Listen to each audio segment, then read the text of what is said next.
この番組はご覧のスポンサーの提供でお送りします。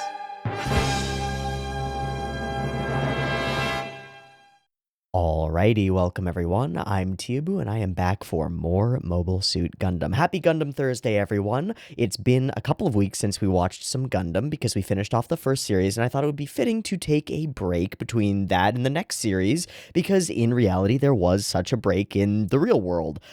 Much more than a couple of weeks. About 5 years after Mobile Suit Gundam finished airing, Yoshiyuki Tomino and Yasuhiko and some other people all got back together and began releasing the second series of Gundam, Mobile Suit Zeta Gundam. And it was released to really interesting levels of critical acclaim. To paint a picture for you, at this time, airwaves and airtime were dominated by the long-running Urusei Yatsura, which started airing in 1981 and was continuing on, doing lots of fun experimental stuff. Yes, I plan to watch it at some point. As well as Hokuto no Ken, Fist of the North Star, classic shonen battle fighty stuff. Not even shonen, big battle men fighting and punching and stuff and Omaiwa Mo, the whole deal. That was the landscape of anime right now. In the same year that Mobile Suit Zeta Gundam started airing, Dirty Pair, the TV series, began coming out, as did Touch, an instrumental and influential sports show and romance show. This is the landscape to which we enter Mobile Suit Zeta Gundam. And it releases to what is listed on multiple places when I could find it, universal critical acclaim. From Wikipedia to academic, EN Academic, to TV Tropes itself. Lots of people write that during its initial run, Zeta had the highest rating of any Gundam series before and since, and continues to be extraordinarily popular in Japan, and has model kit sales that continually get near the top of Gundam lists. Thus, it's also more or less the single most important production from a metatextual perspective in the entire Gundam franchise. While, of course, Mobile Suit Gundam, which we just watched, kicked everything off, it didn't really catch its stride until Zeta Gundam, which established the tone and ideal of what Gundam should be in the zeitgeist, and every single Gundam show that's followed in the decades since Zeta aired owes something to it. And TV Tropes adds, yes, even SD Gundam. I don't get it, but apparently that's a good joke. Neat. I went through and found some of the Wikipedia references to some of the things that Yoshiyuki Tomino talked about when he talks about Mobile Suit Zeta Gundam. He apparently didn't like it very much and said a couple of times that he believes that he should have ended the story in the first TV series, but he recognizes that the existence of Zeta and the way that it took the audiences by storm is the reason that Gundam exploded into a massive franchise the way that it is. Noted that thanks to Zeta, the franchise became more popular, says Wikipedia, but if you actually go and read the article, it's a little bit harsher than that. Tomino's kind of abrasive in his interviews, and I don't have a problem with it. It's kind of cool. There's also this air in his interviews, most of which happened after 2000, that you've got this guy who's much older and much more mature now looking back at himself and criticizing both his work and himself and the way that he worked. And I find that really interesting. It's really cool to see people who have created things with widespread acclaim that have gone and sort of outgrown their initial creators, going back and looking at those things and talking about what they've become and what they've done. You find this a lot when you get like directors for shows, for sure, but also musicians talking about their influences and the things that they started off doing and how they've moved on, artists and other creators, writers, and TV directors and movie directors and all these things. It's always interesting to see people after they've lived much more time in this world and how they look back upon their own work and either despair or see the flaws in it. And usually I think that people have a pretty critical view of their own work. Tomino seems to fit into that camp to some extent, but he's hard to pin down in terms of who he really is and what he really believes. So I don't know. I do love this quote from him that says, it's paraphrased and put into context by Wikipedia once more, as he created the anime with the idea of telling viewers, hey, watch my new Gundam, youngsters. Why are you not so lively like them in Zeta? Which is such an interesting, perspective. Just Watch this thing. Be like these people. They're cooler than you. But there is some more darkness to it, to this side of things. In a couple of those interviews, Tomino notes that when he was younger, he threw and thrust all of his frustrations, or poured his frustrations, is his exact wording, into the pieces of work. The actual quote is, quote, "Until I was middle-aged, I liked to cram my frustrations into my work." So while Wikipedia is not wrong saying that this was talking about Zeta, it's specifically in the context of Tomino talking about himself as a younger man, and I think that's really interesting for us to judge his commentary of his own judgment of himself, to know that he's actually talking about himself more holistically as a whole, not just talking about Zeta as a whole, specifically, and to know that the question is prompted by the repeat Zeta Gundam movies, which apparently have some significant changes to them because Tomino changed. So he also writes, in other words, the films were an expression of the fact that by nature, all people have both a positive side and a negative side, which is interesting, and maybe in contrast to the other thing that people say about Zeta Gundam, which is that it's hella bloody. We should expect characters to fucking die, like a lot, and that's scary because we just watched Gundam 79 and a lot of characters died, like a lot. So there's going to be more of that, and that's interesting. But anyway, I wanted to go through some of this stuff because this is the stuff that I went through. It's hard to find these things without risking seeking out and finding spoilers and stuff, but I think I've done a pretty good job of avoiding that stuff and just skimming past all the plot sections to the parts that talk about production.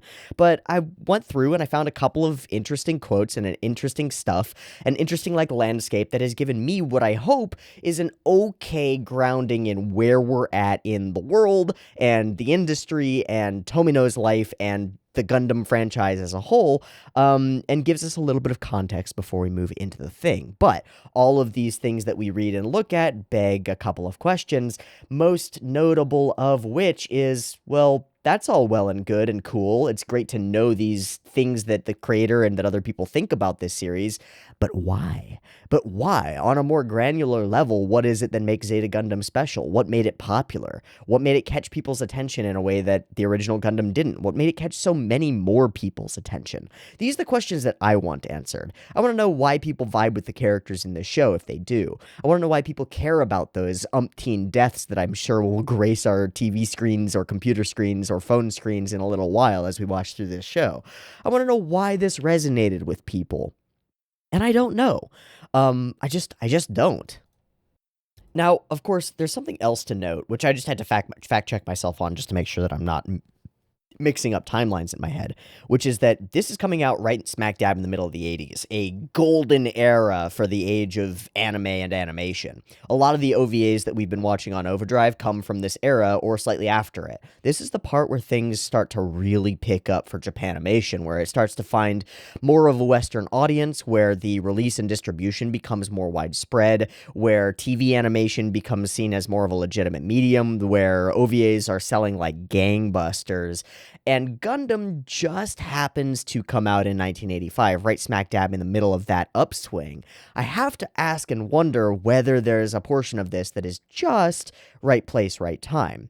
And whether, while what we see in Mobile Suit I'm gonna keep doing that, Mobile Suit Zeta Gundam is going to be stellar, I really do think that this is going to be interesting, and the way that people talk about it is really exceptional. I wonder how much of that is real and how much of it is the nature of the upswing of animation as a whole. The access to maybe a little bit more budget, the access to more viewership, the ability for people to communicate about the shows that they care about, the growth of fandom and fan base. These things are huge, and shortly after this series airs, a lot of other big series start really kicking off as well. I don't know if Gundam is necessarily the herald of that, or if it's the cause of it, or if it's just caught up in the stream, in the zeitgeist, in the swing of things. But I think it's an interesting note that we have to bring up, and not necessarily something that will be answered by our actual watch through of the material, but something else that we have to keep in mind is that there is a background element of a change in the industry that happens to be right now, right when this show starts airing. Things start changing dramatically.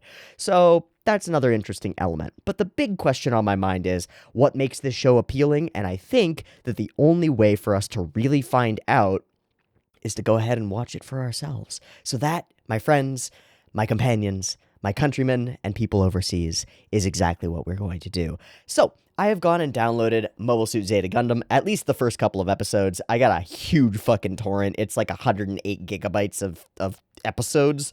Woof. But they are apparently beautiful, and it's apparently the best copy that I can get. Thank you again, as always, to G. Kaleidza, who continues to provide me with wonderful things, like access to a torrent that I wouldn't have been able to find otherwise. I got this one off of RBG. It is the 1080 torrent. I don't know. That's all I got now. I don't have the link anymore. I'd have to go into my Discord and find it. But that's the version that I've got. If you want to go download that same version or whichever one you prefer, you can totally do that, and there will be a timer-based version of these reactions up on YouTube for you to sync up with. If you want to just watch the picture-in-picture version so that it's like a little bit more convenient, you don't have to go seeking out a 20-year-old show, 25-year-old show, holy shit. 35-year-old show? Holy shit. 37-year-old show. Wow. Time flies when you weren't born yet when the show aired. Wow. If you don't want to go hunt down a copy of that, you can watch the picture-in-picture versions. They'll have the video up here, and they'll be linked in the description. You can find them on a couple of different sources with different qualities, and that should be good and probably pretty resilient and stuff. However, there won't be discussion on those videos, so come back here to hear me blather on about what I think about the first episode of Mobile Suit Gundam, because that's what we're going to watch. Or Zeta Gundam. See, I keep doing it. That's what we're going to watch today. So, two versions. Picture-in-picture in the description, timer on YouTube, beep timer to count you down. I'm not going to recap how that works. Just push the button at the green light and you're good. Discussion at the end. If you'd like to support this content, you can do so through Patreon. There are not and never will be any ads on my content unless they get copyright claimed by a claimant and I let it go. In which case, which I usually do because I'm not going to fight a copyright claim. If they want to monetize and make money off of my content, totally chill with me. But I don't make money off of YouTube. It just doesn't happen. I make money off of Patreon. It's the only reason that I can continue eating and surviving. So if you want me to continue making this content and maybe watch through a lot more of the UC, which is in the books and is totally possible, hit me up on Patreon. Throw me $1. It helps a ton. Like more than a ton. It's amazing. If you can't do that or don't want to, it's totally fine. If you do still enjoy the content, likes, comments, subscribes, all of those things really help get these videos out to more people, which means more people see it, which means more people might actually want to give me enough money for me to eat, which is really helpful. So consider supporting the channel any way you can. It's super appreciated, and thank you bigly, immensely, more than I can possibly express to all the people who already do support the channel. You guys are the lifeblood of the reason that I can do this, and I love you. Thank you so much. All right, let's watch some Mobile Suit Zeta Gundam. It's 5 years later. This comes out. I don't know where any of our characters are or what they're up to. I don't know how far ahead in the timeline we are. I don't know where we're picking up. I don't know who our main characters are. I don't know what our focus is going to be. I don't know how we're going to get ourselves our hands on Gundams. What are Gundams in this world now? I don't know. I mean, we had mass-produced GMs before, so the idea of one super mega robot that's way better than all the other robots seems to be kind of out the window. It might be cool. But then there's another big question, which was, there was a huge socio-political shift at the end of the last few episodes of Mobile Suit Gundam. There's the revelation that a new breed of semi-mutant humans with psychic powers exist, which means most likely our protagonist is probably going to be one of them. Just a guess. But they're probably going to be more of a thing in society now. Like, people are going to fully know about new types and what they can do. They were instrumental in the defeat of the Zeons at the end of the thing and the winning of the war, I think. I'm not 100% sure that we won the war. At least they escaped. But super instrumental military, political assets. They're huge. It's important. And I wonder how non-new type people feel about it. I wonder how much of this will be, like, sociopolitically interesting. And I don't know. But there's a lot of stuff going on in this landscape of this universe that we're looking at, and I'm really curious as to how we'll start off and where we'll go from there. So, that's our goal for the day, is to watch episode 1 of Mobile Suit Zeta Gundam, find out where we're at, who we're dealing with, what it looks like, what it feels like, what's different from the first season, the first show. They're like separate shows, they're not even seasons, right? And, you know, maybe how we feel about it, which could be interesting too. So, after a bit of a long-winded discussion that I think was important and necessary in a lot of ways and unnecessary in others, we turn our attention to the real deal. I've already said my shtick, I've done my shilling, let's get into it. I've got episode 1 of Mobile Suit Zeta Gundam up and ready to go. It's sitting at 0 seconds, beep timer to count you down, let's get into it. Oh, I can't wait. I hope there's a new OP. Ooh. Ah. I can't wait. All right. Here we go.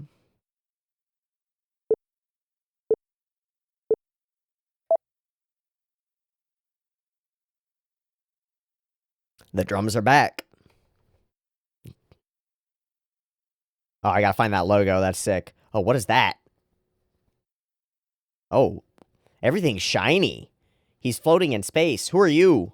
You got blue eyes. Ooh, that reflection was tight. Yo, the production quality. I know it's like OP stuff, but yo, the production quality. It's purty. Ooh, look at it. Ooh, that's a boy. That's that boy. He's alive? Haro? Is Haro gonna be like R2-D2? Oh, we are walking into space. Wow, that's been ripped off so many fucking times. Oh, so is that. Oh, so is that. Everything looks better. Like a lot better. Ooh. Ooh. That's a familiar boy. Hey! Hi! Hello! Wait, is that Kika Let's and... It is! Those are the kids! Ooh, there's a squad. Ooh, there's Zeons. Maybe. Maybe they're not Zeons anymore. I don't know. Yo, the momentum, the feel of space, the explosions. Yo, what a dope intro. What did that lightsaber do? It zapped. That was cool. And we got a side. All right, I'm in. Got me. The what? Kuroi Gundam. Kuroi Gundam. Boop, boop, boop, boop, boop. Oh, we got a different style of backgrounds. Who this be? He got Scar. Okay, we're starting really intimate with the, like, breath noises. Is that a... Did that say Rick Dom on the back?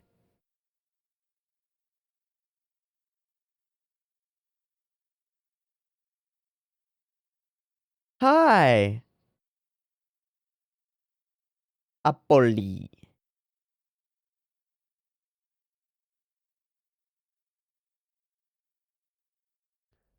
Okay, so the opposite of Amaro.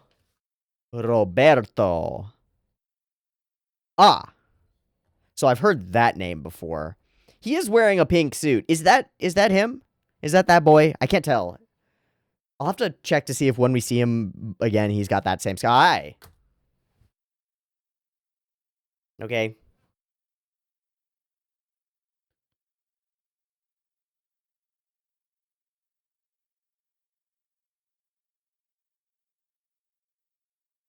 Bye. Well, there's our main character. Later. Ooh, hi. Wow. Damn. What an outfit. Even far away. Oh, damn. Hutta. Captain. Oh. What?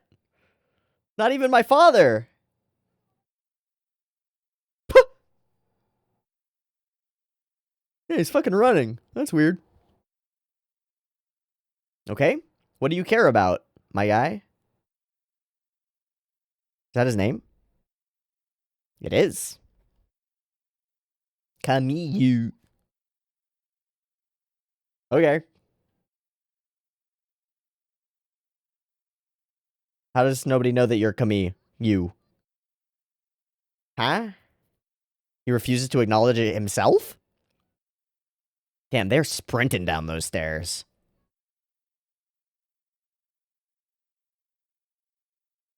Romantic running sequence. What's gonna go horribly wrong here? Is everything gonna explode again? Oh, we got weird cool tech stuff. Oh, you're hopping in, huh?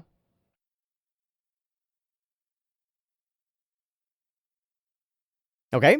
He blows off practice to go to the spaceport because he likes space stuff. Dude, all these cuts look really good. Like, really good. Like, really good. I wonder if that'll decline come new episodes. I hope not. Look at that. What a set piece. For like half a second. And then all the camera movement, too. You can't wait. Yeah. Okay.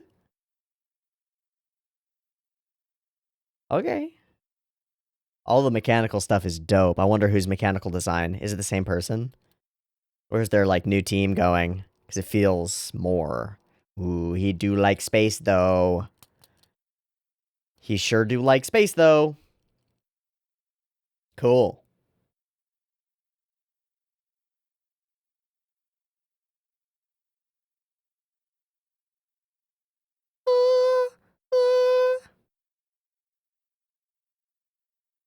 Weird new type vibes. What did you just feel? Oh shit, that's them, isn't it? That's the ones in the beginning. They're attacking, aren't they? They're attacking, aren't they? Oh. I think that is that boy. Yeah, it is. Oh, it's 100%. That's Char Aznable. That is... No, it can't be Lala. Lala's dead, my guy. You know that. You know it.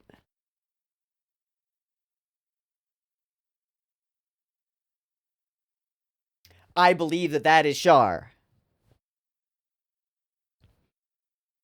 Look at all this mechanical shit. What the fuck? Look at that cut. That didn't have to happen.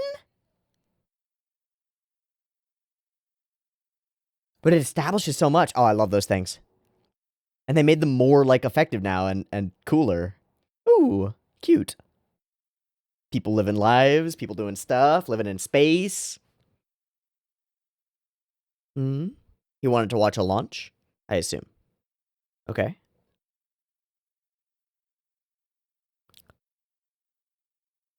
It's what?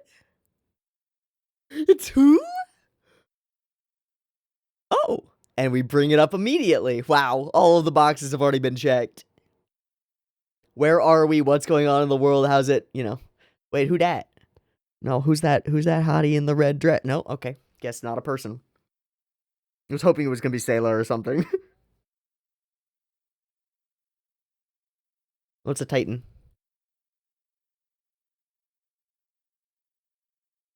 Yeah. Okay.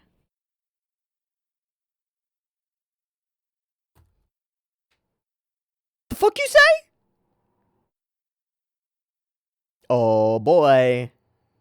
He does not like that. That soundtrack trill was awesome. Oh, Kamiyu, don't go fight this guy. Don't go fight that guy. Is this Top Gun? Straight up Top Gun. It's just Iceman. What? Okay, maybe go fight that guy. That's pretty sick. Whoops. Oops. Titans!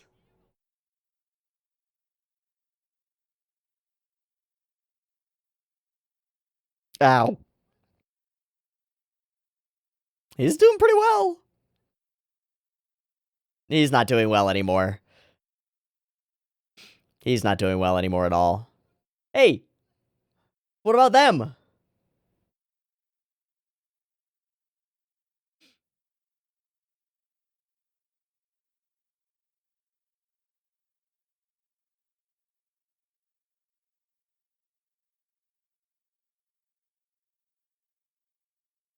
Oh, that's a soccer kick to the forehead. Oh, buddy. So illegal. Zoom, zoom. Something else is going on. Ah. Still, who are the Titans? No response? What are all those floaties? I don't know. Just zooming by. What are you gonna give a try? Not Char, who's definitely Char. Why is he not Char? Oh, probably because he's dead. Oh, that was super sick. I'm not sold on the designs yet, but the way they move, I'm sold. Pipes. Ooh, that gives me vibes of some of the coolest scenes we've had in the entirety of... Yes! Shadows! They know. They know. They know that they did it good before, and they're doing it again because it's good. Uh-oh. Oh. You've gotten gooped. Whitesnake sends his regards. That's Char. Look how charming he is. Oh, he's gonna put on the fucking wingsuit. Yeah. Yeah. That is not no other person. No chance. Sweet.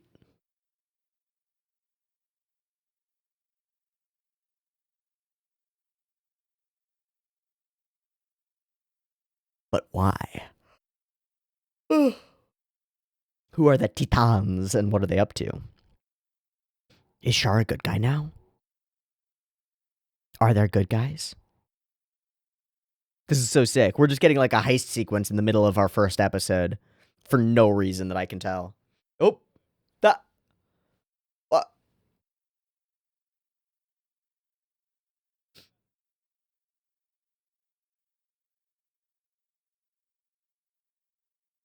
Hmm? Green Noah. Hello, door.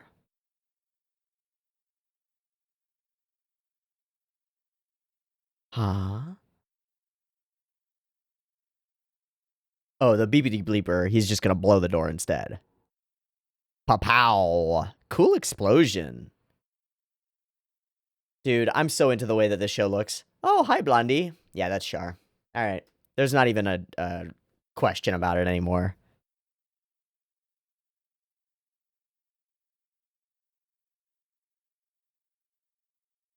Ah, welcome to the city. The world, you could say. Cool.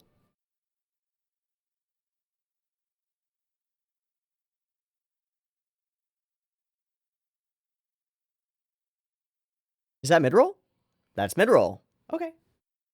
Neat.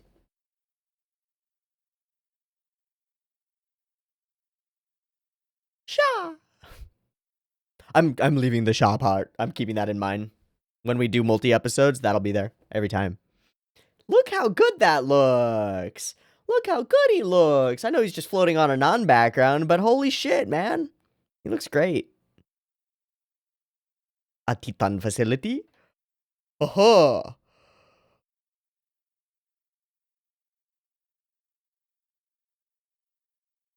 Interesting.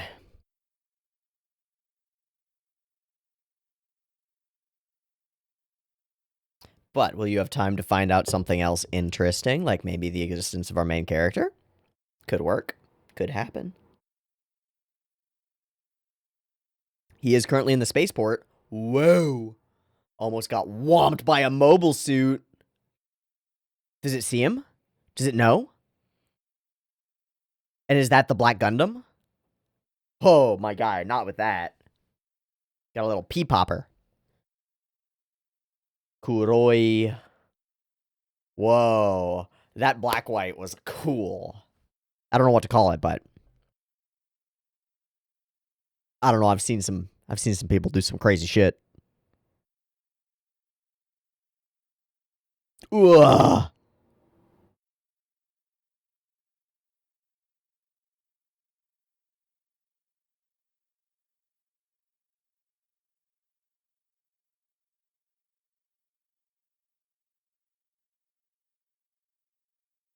Maybe.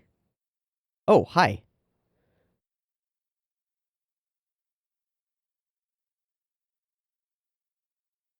Yo, Char's so fucking cool. God damn it, Char.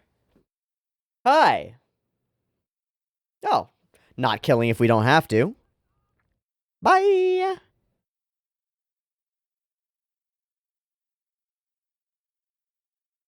Weird sound effect.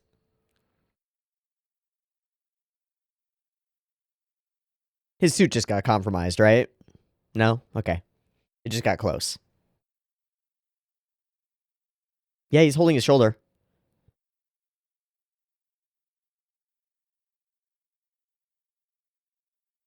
Shadows again. The movement, man. Every time characters get into their mobile suits, like It's gotten so much better. No. Bye. That momentum shift was really cool. All right, but why are you looking for that info, my guy? All right, patched up.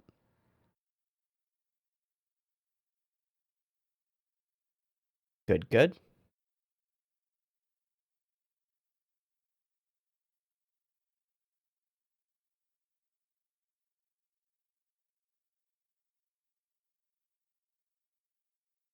This is one of the rest of his squad, right?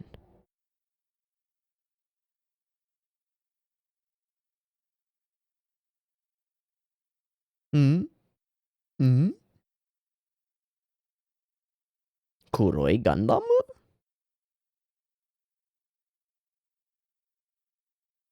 Hmm. Ah.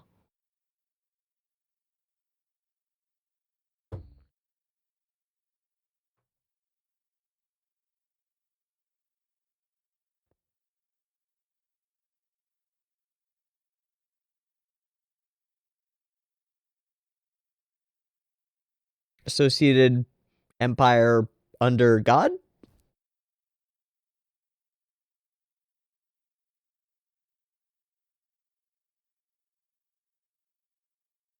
Hmm. Human bird? Man bird? You're a really good pilot, huh? Neat. Get recruited, boy! I don't want to military. Do you want to military?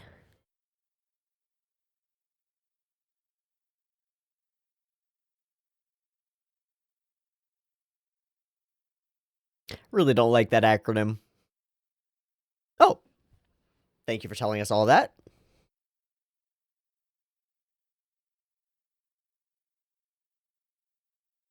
Associated Earth. Hmm.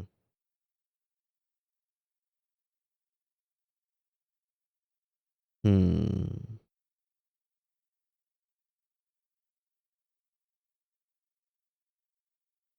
Rough spot. Kamiyu. Oh, that's odd.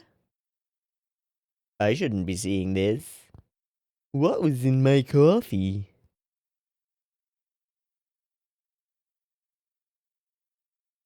I like that we're using the new type stuff as like almost a mystical layer. I actually really think that works. Yeah, you tell yourself that, buddy.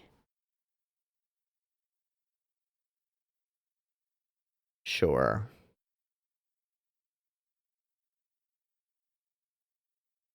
He sees something be done.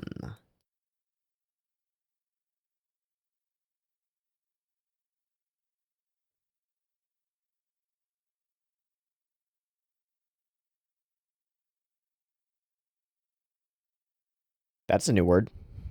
Somebody born and lived in space. But he's an earthy. Oh, we're gonna find out. Yeah.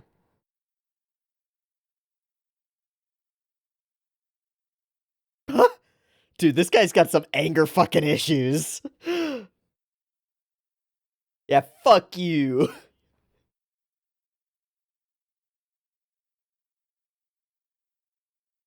Oh, shit. Is he gonna be forcibly drafted? What the fuck? Oh, something's gonna go horribly wrong. That was the question. What's gonna go horribly wrong? And how will he end up near an unpiloted Gundam? That's my question, right? Right? This is what's gonna happen. It's what has to happen. Oh, there it is. We did it. Hey. Well, that's pretty efficient. No, don't run the other way. Main character, run toward the thing. Run toward the thing, main character. This is your job. Fuck.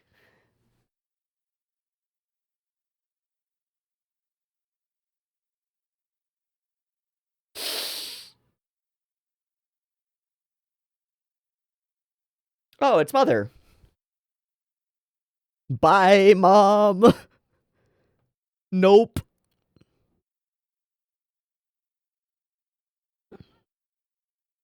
Nope. Fuck you, you named me Kamiyu! Oh. What did you just... What? Oh my god, I've always wanted that power.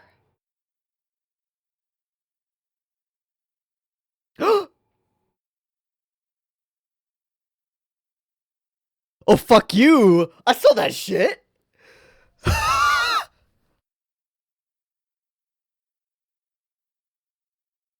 And he goes straight away from it. What an amazing thing to happen. Hi.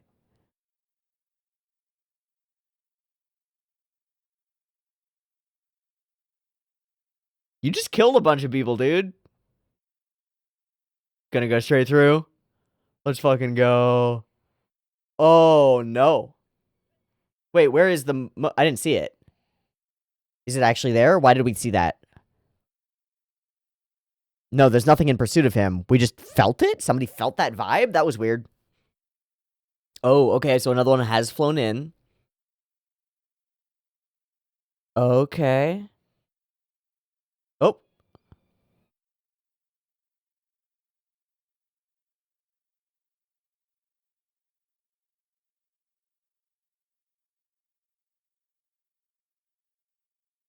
That bridge goes up a lot. Okay. This kills the child. Oh, buddy. Yeah, do you have a game plan? No. After doing something like what? What did you do? Just punch an officer? I guess that is pretty bad. Does that actually go fucking up? That's not how space elevators work. But okay. Are we gonna foreshadow some of the bad juju now? So that we get all our setups done? Oh, nope. Just Char stuff.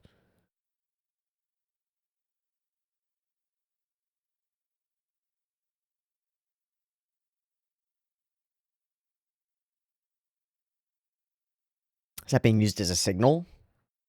Yes. Yes, okay.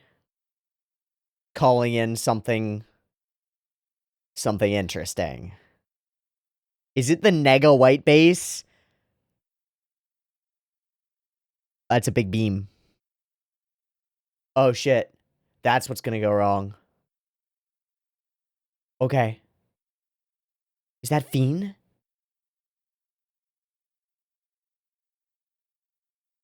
Oh my god, all these names. Frau Kobayashi? Katz Kobayashi? Oh, this spoils so much. Shaman Noah? Who's that?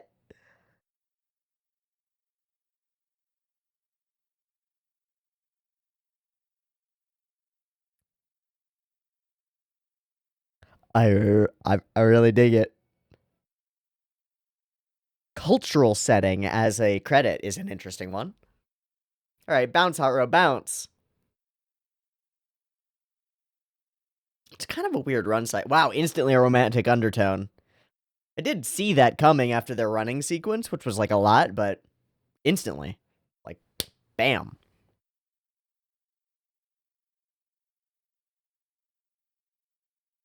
Now I'm gonna have to cut it because it's gonna spoil shit, right? Cool. Gonna wait for this car to go by. Yes, I understand. You have to have a loud vehicle. Cool. Well, that was somehow exactly what I expected, and in no way what I expected from this episode. First and foremost, I didn't expect it to look this damn good.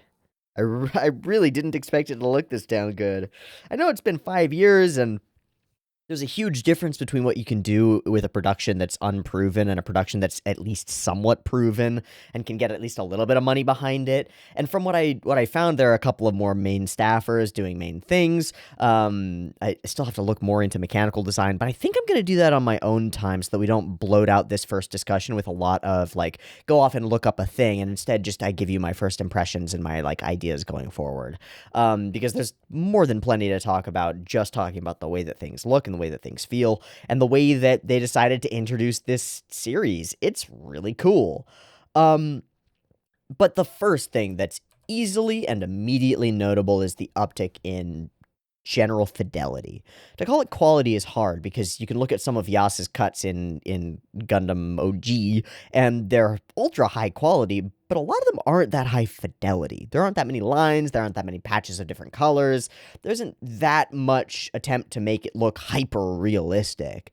Here, huge attempt to make everything feel hyper realistic, or at least real enough to feel like in an animated medium it feels realer than most. Does that make sense? I don't know if that makes sense. It's something about the lighting style, the way that the shadows work, the way that there's like kind of a texture to the way that every piece of material is shaded. You know, his clothing looks like cloth and the shadows in it feel like cloth. The metal stuff looks like metal and the shadows on it look like metal. It looks really good. The line art in general is really crisp, but then it's the way that things start actually moving that's really, truly next level compared to Season 1. Even the little tiny intricate hand movements are something. And of course, we're cherry-picking from this, like, intro sequence, which is meant to grab your attention, right? You're meant to look at this and go, whoa, that's the whole point of it. That's why it's here, right? No other reason. So stuff like the really dope warbly reflection of this big old thumbs up, and the fact that the thumbs up itself is really, really immaculate looking. Or this high velocity voom and feeling of power and jumping and oof and pow. And the way that this cool pattern of speed lines and stuff and rocket trails comes off of the Gundam as it takes off. Or the cool design of this spaceship with its own, like, maybe artificial gravity generation in the spinning things that are part of it. Or any of the other stuff in this whole sequence that's just rad. It's really rad. But, again, I would assume that these moments, this piece of material has more eyes on it, more passes done over it by directors and checkers and animation directors and colorists and all that stuff to make it immaculate, because it's the first thing that viewers are ever going to see. And I'm okay with it, because it does set the tone. It does set the vibe. And in an episode that's largely focused on setting up characters and having individual, like, discrete events occur, we're not going to get a Gundam fight. And we want Gundam fights, so we get to see some Gundams do some cool stuff at the very beginning, and that will sate us for right now. Also, we get some hints at some other stuff. Yeah, he's got the scar. Yeah, that's Char. Okay, cool. Why did they call him Quattro? Why he be someone else now? Why you do this, Char? What is deal?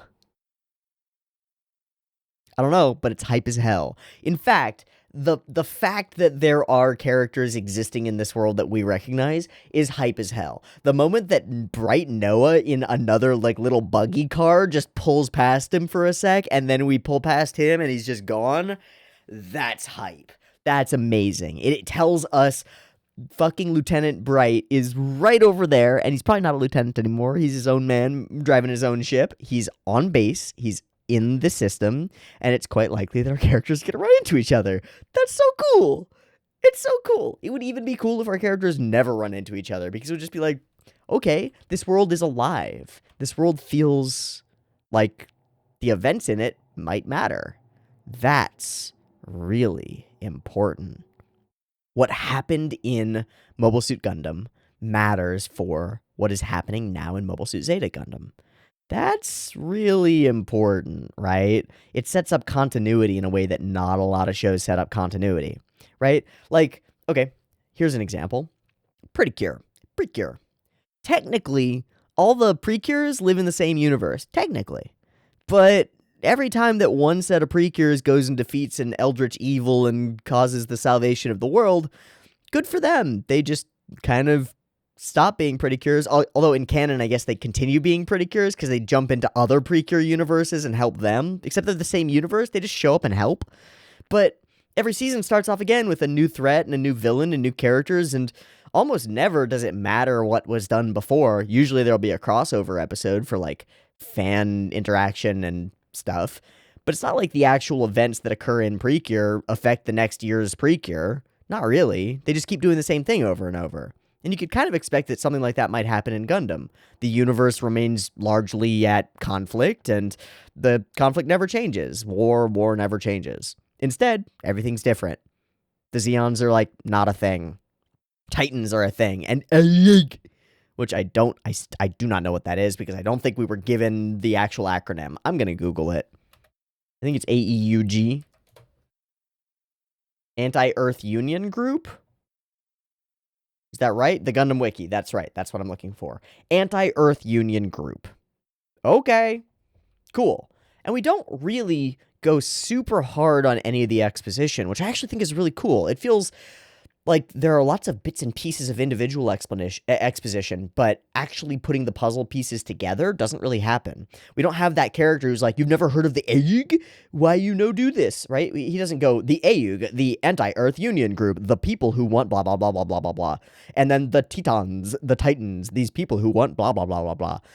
It feels a little bit more modern in its sensibilities. Like, you can't just give these groups a one-liner and expect us as an audience to really fully understand them. You have to give us some instances, some interactions, right? Like, our main character gets really mad at one of the Titan guys for calling him weird, like, silly for being a boy almost, not even, and punches the fuck out of him because he has anger issues, revealing two things to us. One, our boy has anger issues. Two, the Titans have power, and people respect them. And people don't generally jump over banisters to go fight them. And if they do, they get the shit kicked out of them, and the police help. That says something, right? Like, a lot about both the Titans and about our main character. That's good. That's good. The more I think about this episode, the more honestly impressed I am with it.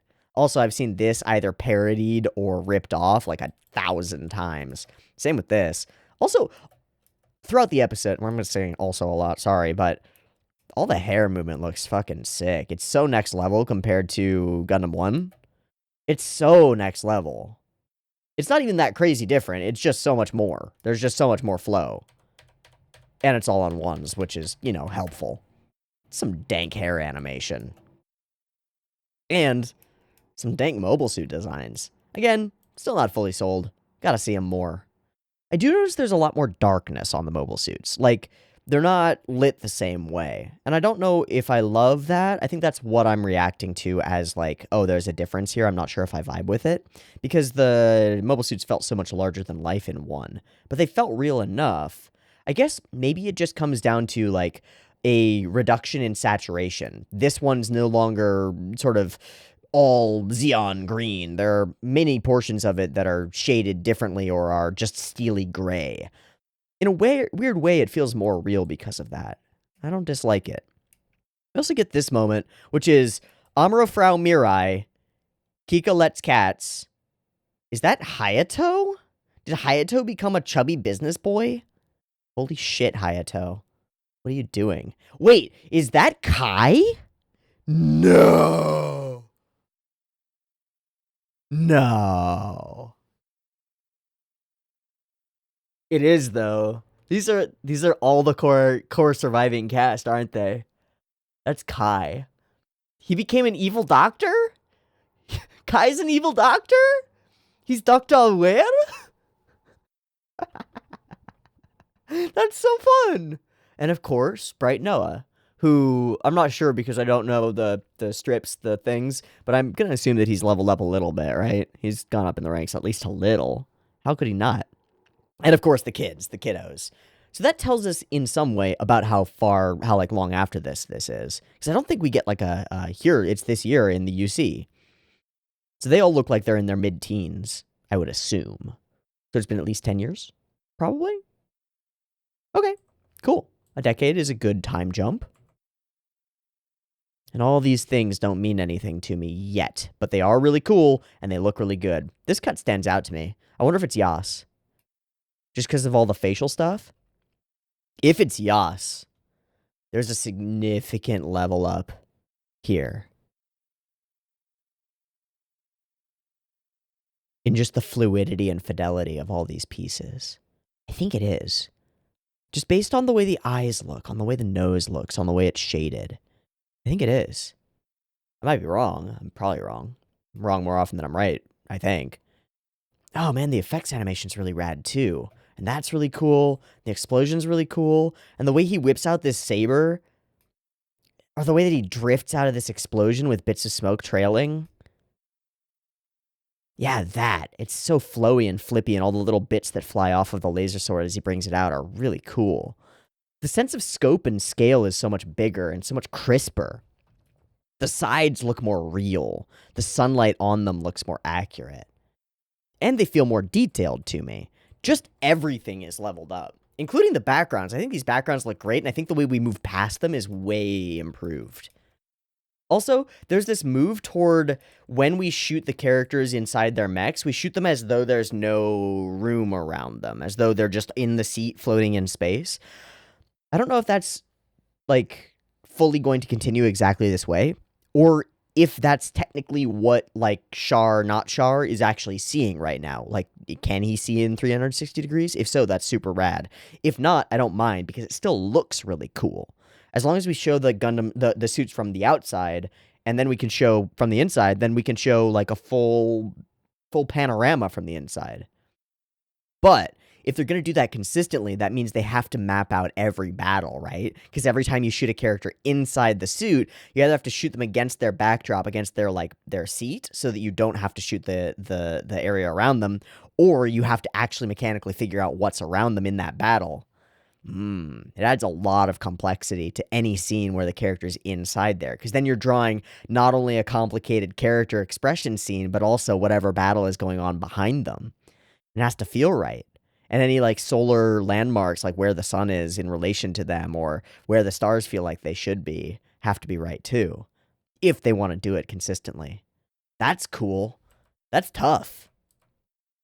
That requires some confidence, I think. Very cool. All the momentum feels good. This feels oddly, like, sensual in a weird way. I don't know. Maybe it's just because hand-holding is lewd, but it's still rad. And it does so much to be like, okay, what the fuck is going on? Why is Char there? Is that Char? Why did they call him Quattro? I don't know. But we meet our boy, and we meet him amidst all these normies clapping at their captain, showing off, and he's just like, I'm leaving. Bye. And he does. He certainly does so. Other people tripping over each other. Again, damn. And get yoinked by the captain, get smacked by the captain, and then told, you gotta come to practice, in which case, no. Fuck you, I'm out. Zoom down some stairs, run down some places. Weird vibes from girl, run with girl. Do this whole implied thing where, like, they're running together and their steps kind of almost match up, and it's like, oh, this is familiar to both of them. This is comfortable. Like, there's romantic potential. This is, like, best childhood friend material. It's also a setup that's very similar to Fraubo and Amuro, right? Like, we have these two characters. One of them is a bit of a weirdo, and the other one's just a girl. She doesn't have much character right now besides is girl. I hope that will change. I really hope that will change, because characters, more of them, more from them, please.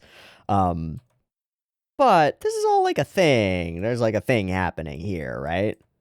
And she knows where he's going and goes with him. Also, this cut in particular, this one, whip, zoom, super rad. I really like the way it looks. Similar to some episode 1 of Gundam stuff where we're driving around in vehicles and stuff, but damn, it's so next level. It's so leveled up. And that brings us to 4.5 minutes into the show, right? Like, so much more has yet to happen. This is a jam-packed, dense episode. Even while being exposition light, it's just flowing on all the stuff that matters and showing and not telling as much as possible. I think it's really good. I think it's really good. It's still anime. There are still corners cut. Not all the backgrounds look immaculately perfect. Not everything is absolutely amazing, but everything that needs to look good, everything that has some import of any kind, whether it's showing us once more the little things they can hold on to that zip them off into space, the, like, side escalator things, or the train that goes to the place, or the shoes on the characters as they run down a set of stairs, or anything. All the things that matter look really good. I suppose we do get some significant characterization for her. The way that I would see her at this moment is, like, not a sister, but almost like acting as a big sister to somebody that she sees as maybe immature and also a little bit of a fool, right? Like, she's more mature than he is, to some extent. She doesn't go and pick a fight. And she's also doing stuff like pointing out his bad habits and telling him to stop, like biting his thumbnails.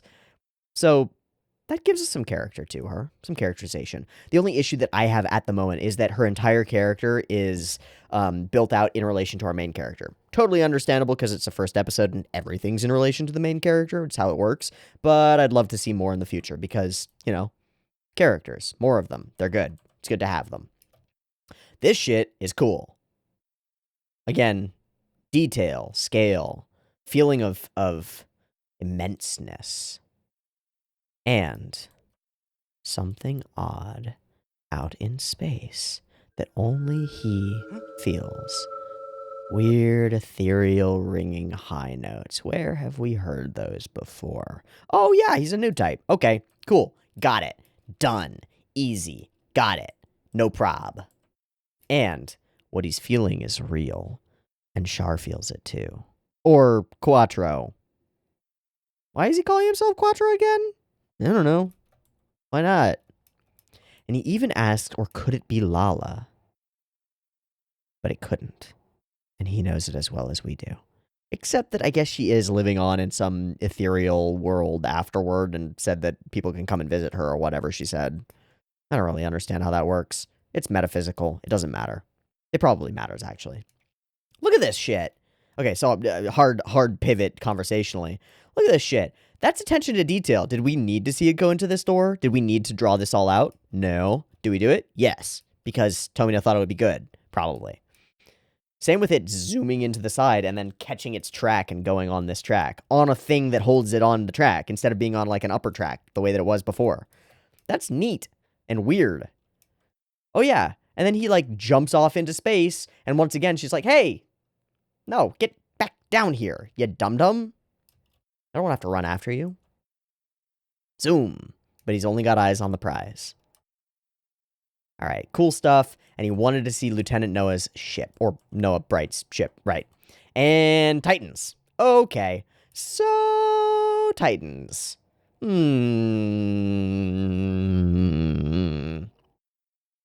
These are bad guys, right?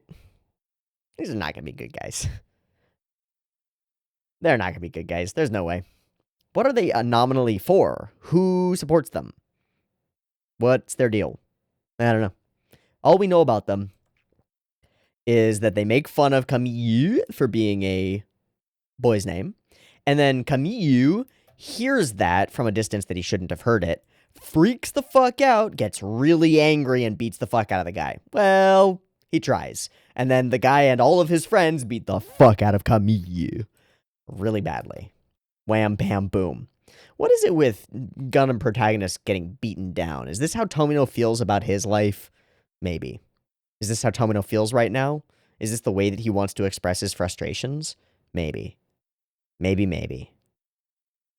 Just being beaten down by a bunch of fully adult soldiers while being a child. Just because you wanted to stand up for yourself and your name. Damn. Harsh stuff, Tomino. So, Iceman over here comes up. It gets kind of convoluted as we try to express exactly why we're mad at you. It's not worth it, Camille, but it's worth it to him. And so he gets bonked real good. Ow. And has more weird thoughts and sees stars. Almost like snaps him or awakens his power. I'm thinking that's a weird way to think of it, but like in Mistborn, characters, people who can ingest metals and burn them for power are called allomancers, and they have to snap. They have to go through like some traumatic experience to actually make that happen, to unlock that potential. I wonder if that's true for new types too. I mean, Amuro went through plenty of traumatic experiences. Totally could have awakened. Heck, you could say that him killing Lala is the moment when he actually like snaps into fully being his new type self, right? To some extent. But whatever. No response. Well, that is common when it's peacetime. Not fully sure what he means by this, but that's okay. Also not sure what all those floaty things are out in space, but that's cool. Char just zips in through the space and finds himself a way in. I love the look of this whole sequence. First off, I love the scale feel of this Gundam plopping down right on top of the camera and the way we choose our angles, right? Literally, we put our camera right right where the Gundam will land, where the suit will land. It's not a Gundam, right? It's a mobile suit, but you know what I mean. Right where the red big boy will land. And then we turn to this angle to show it from scale. and have him reach down at this thing. I like the little pipe there. I didn't know why it was there at first, but now I do. And it's not something that I can really put into words. It's just sense of space, right? Thing inside goes outside and floats away. Suddenly, the shot feels way more 3D. Then we get this shot, which is almost Kubrick-esque, right? It's hard not to draw the comparison when you've got long geometric hallways in a camera shot with doors opening. It's just like, it's so hard not to be like, space shot-ish. But, damn, it looks cool. And again, it's like a third in a flow of 3 shots of the suit, right? Boom, as it comes down. Boom, as it lands. In little stuff here, and then above, looking down toward where it's going. And then in front, watching it enter. Again with a cool geometric layout.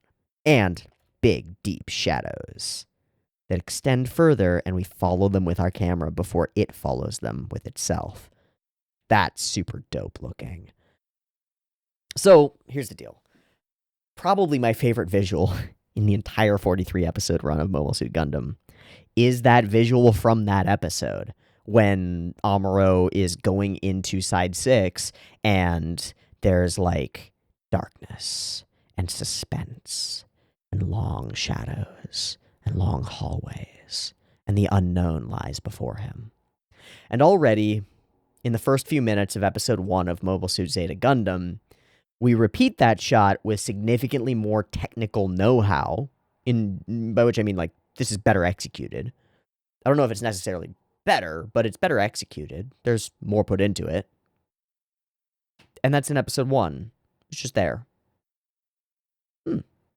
Color me intrigued and pleased. I'm very excited by this. It means that there's going to be some interesting visual language going forward. That's so cool. That's so cool, guys. I'm so happy. I'm so happy. This pleases me so much. I cannot express it effectively. All right, so he just whips through a bunch of people, jumps into his classic suit, uses some cool hacker stuff. The music changes to be really intense and tense with those boom, boom, boom, boom, boom, boom, boom, boom. Straight Mission Impossible shit, doing our heist thing. It's fucking sick. We do the heist, the infiltration, and the getaway all in this episode. Crazy. Big explosion, go into the place, big city. Love the way that this shot makes us feel a sense of scale, even though it's just a flat shot with some clouds over it.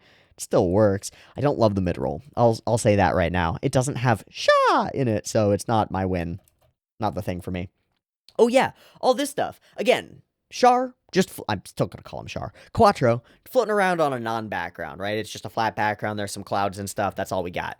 But the way that we do the layers of clouds makes it feel like he's moving through them. Like he's obscured by fuzz now, and now he's not. He moved closer to us and through the fuzz. It makes perfect sense. The language of it is perfect. Also, the fluidity of the motion. It's, like, really good. It's on 2s. It's not on 1s or anything. It doesn't need to be. But it's really nice. The way that they're drifting this character through space looks excellent. It just looks really good. And he finds what he's looking for. And then he finds it a little bit closer than he wanted it. That's a big Gundam. Oh no. So he runs away. It's cool. They're working on Mark II. Neat. I also love this. I love the way that the whole back of it lights up when the rockets go. I have to wait for it. Here, there. It just looks cool. I mean, we've seen it before, but it just looks cool. Doesn't mean it doesn't look cool now. Yeah, and that's really interesting too. So are these Titan produced? It seems like it. It seems like Char is going after the Titans.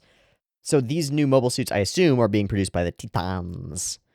So the fact that that Titan guy, I assume, is firing off his Vulcans in the middle of a side, something that could blow up the fucking side and kill everybody on it, it's kind of a flagrant disregard for safety, right?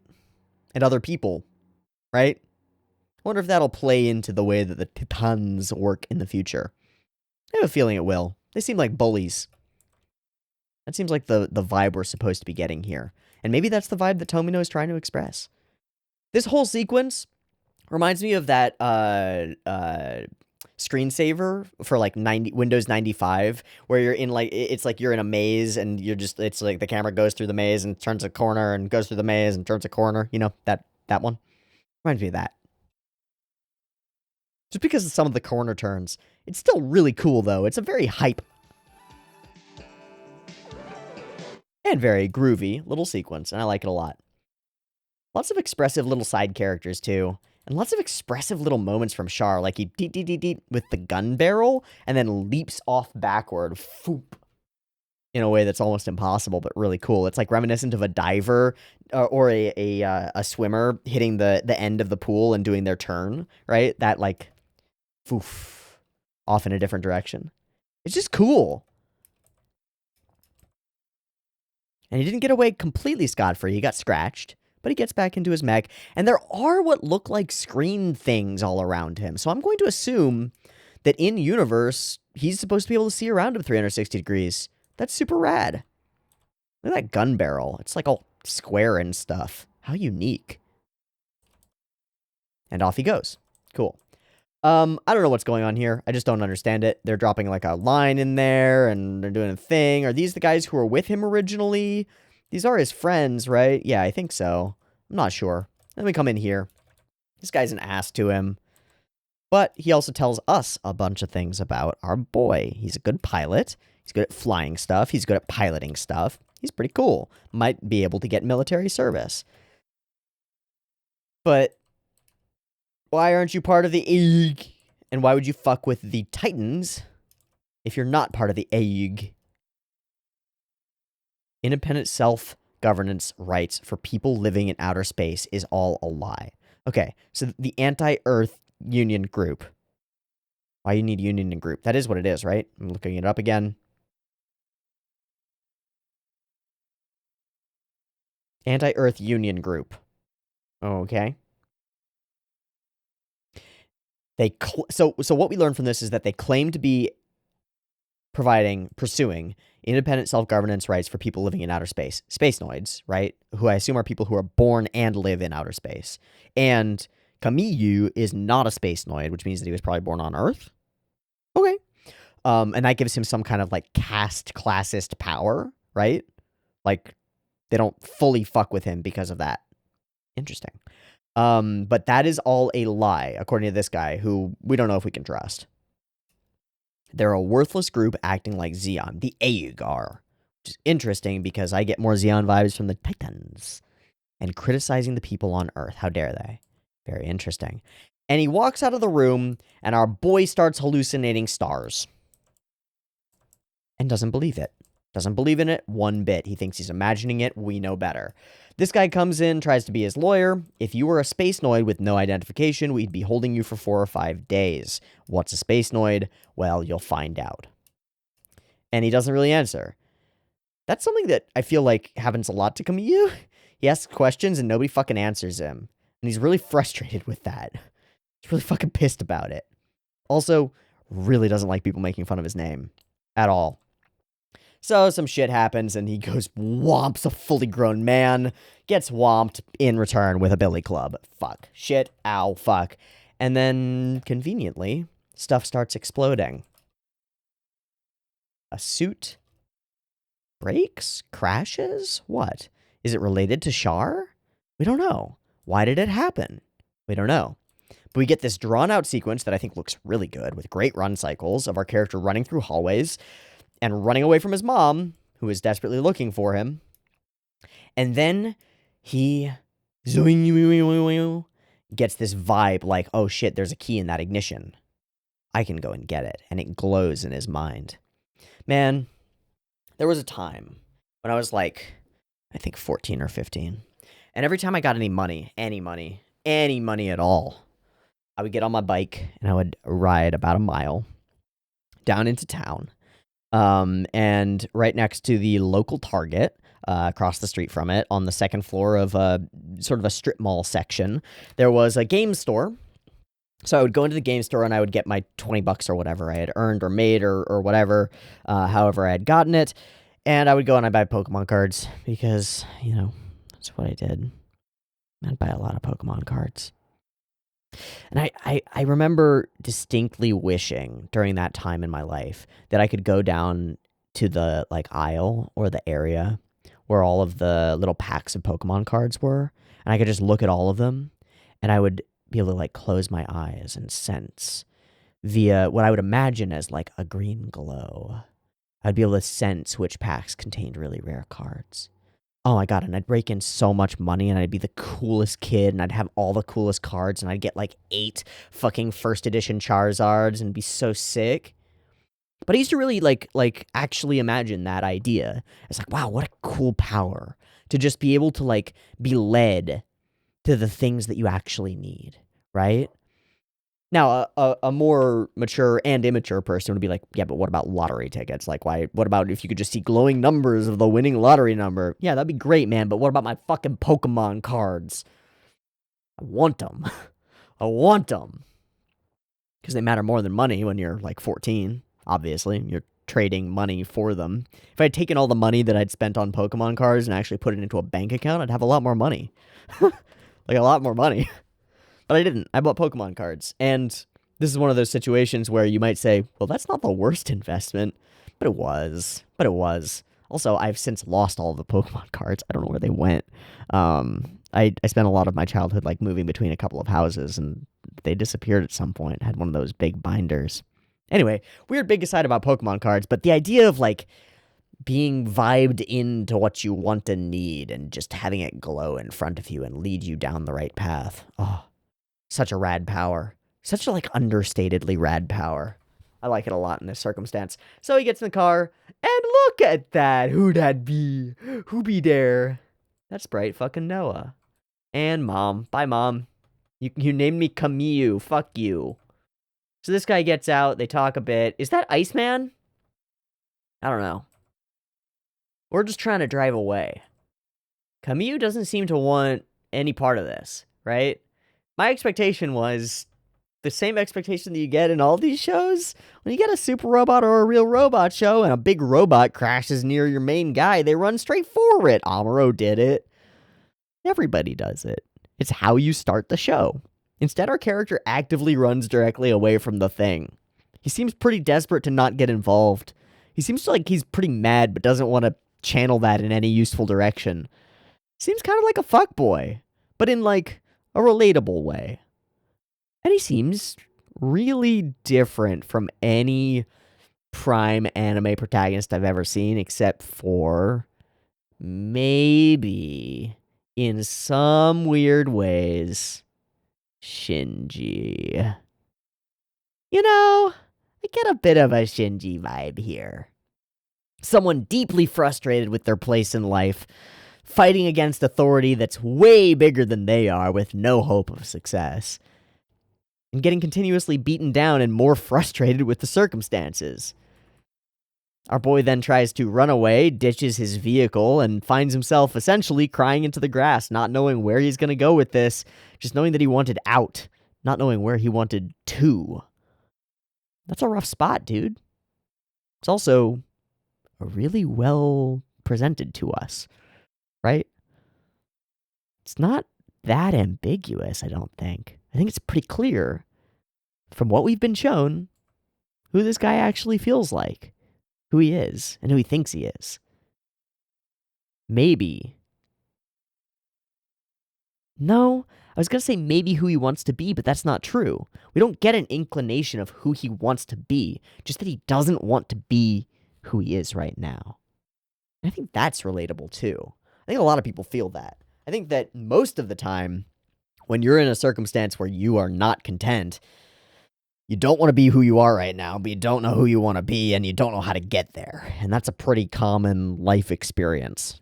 You're just like, shit, I suck. And I don't know how to fix it. Great. What do I do from here? Well, usually the answer is you try stuff, and you find something that you think is worthwhile, and you do it really a lot. And try to get good at it. But I don't know if that's what it's going to be for Camille here. I don't know what it's going to be for Camille here. I'm really intrigued by it. So we zip over here, asking for some backup.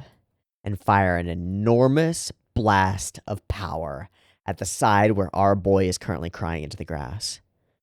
The choice to choose his own path, the ability to make his own way in this world, it's all about to be ripped away from him, along with everything that he's ever known and loved, probably. He's going to get forced down a different course. And I'm going to be here for every step of the way. If it looks and sounds and feels and flows like this episode rocks. Zeta seems cool. I'm excited. What a level up. Like, what a huge level up from season 1, series 1, show 1. What a huge level up. 5 years well spent. Holy macaroni. Okay, I'm going to check Sakura just for my own erudition, and then if there are cool things, I'll show them to you. I'll pull it up. I'll show you some stuff. Why not? We'll go through these. Let me see. Reign of Floof. So all these uploads are about a year ago by Reign of Floof, which is great. We've seen them upload stuff before, but it looks like GK is not going through this season, probably because there are already more uploads for it. Yeah, super sick. Animated debris effects, flying impact frames, mecha smoke, all that jazz. Man, he's so zoomy, so very fun. That angle is crazy. That portion, this right here, boom. Oh, that's sick. And then the lights come on, the impact frames occur, blasting, zooming, booming. Awesome. Cool. Roaming around. Oh, yeah, this fight sequence is neat. There's like some actual sense of choreography and a feeling of awesomeness. There's something about this fight scene that makes you want to root for him, right? He's clearly an underdog in the circumstance, but he's giving as good as he gets for like a moment. We see this moment where like maybe some new type shenanigans are happening and he's seeing through the matrix a little bit or whatever, but he's getting some good knocks in. He punches out like the guy later and beats the fuck out of these guys a little bit before they, overwhelm him with numbers and cops. Hiya, indeed. It's a cool cut. It's also just like, hiya, indeed. This is the smack. Fighting, hair, running. Yeah. How about just smacking? Gundam style, smacking. Also cool running. Michitaka Kikuchi. Not a name I'm familiar with, but cool. Okay, zoom in. Does he do that cut later? This one? Yep. He's credited as it. I like this cut. This moment right there. I like it a lot. That's why I pointed it out before. Oh, yeah, the door's opening. Shoomp, joomp. Mechanical design. Super sick. Okay, and then he floats around really cool, which is neat. And off he zooms in these things, which is also neat. Cool. And, I will admit that I really like that character's face. It's cool. Which is probably going to be awful, but whatever. Jikolai. This feels like a punch someone with a girl's name would throw. Shake my head. I don't know. That was a pretty solid straight. He knocked him the fuck back. And then fell back himself because he's a doof. I don't know, GK. I don't have problems with it. Oh, this sequence, it's so fucking sick. There's no credited artist. No! Why? It's so cool. Look out. And then he goop. Okay. And then this stuff. Again, this is Morifumi Naka. Cool. I do like all this zooming. It's very cool. And again, I think the cloud cover really makes it neat. And that's all of them. Okay. So I just wanted to go through those, see what was up. Mostly they're cuts that I have already highlighted because there are a bunch of cool cuts in this episode, and most of them were cut out and put on Sakura. So good to know that we think alike about that. I'm going to say it again. I'm blown away by this episode. I think it was super sick. I think it looks really good. I think it's got the solid potential to tell a more compelling story in a couple of ways. I feel more relation to the character of Kamiyu just from what we've seen already than I did from like 8 episodes of Amuro. So that's dense. There's some character density there. I'm excited to see what happens in terms of influence by other characters on the universe now and what happened a few years ago on the universe now. It's all exciting to find out. Overall, way better than I expected, which is super sick. And in a weird way, kind of mirrors my experience of watching Gundam 1, right? Because Gundam 1, I go into it, I'm like, this is some old stuff. It might look weird. And then we watch it, I'm like, that was cool. Okay, sure. This time I go into it, I'm like, this is still old stuff. It's got some serious time difference here. There's going to be some evolution. Whoa, it evolved that much? Oh, this is pretty cool. That's where I'm at right now. I think this is pretty fucking cool. Sweet. So, that ends our discussion for episode 1 of Mobile Suit Gundam Zeta. Zeta Gundam. Fuck. Thanks for watching. I hope you've really enjoyed this one anywhere near as much as I did, because I really enjoyed it. I think it looks cool. I think it's fun. I'm vibing. I hope you are too. Okay, we'll wrap there. Again, as always, early access is available on Patreon, so if you're desperate for the next episode, or 2, check that out. It'll be in the description. Thanks for the support on the channel, everybody. It's really appreciated. Love y'all. See you next week for more Zeta. Peace.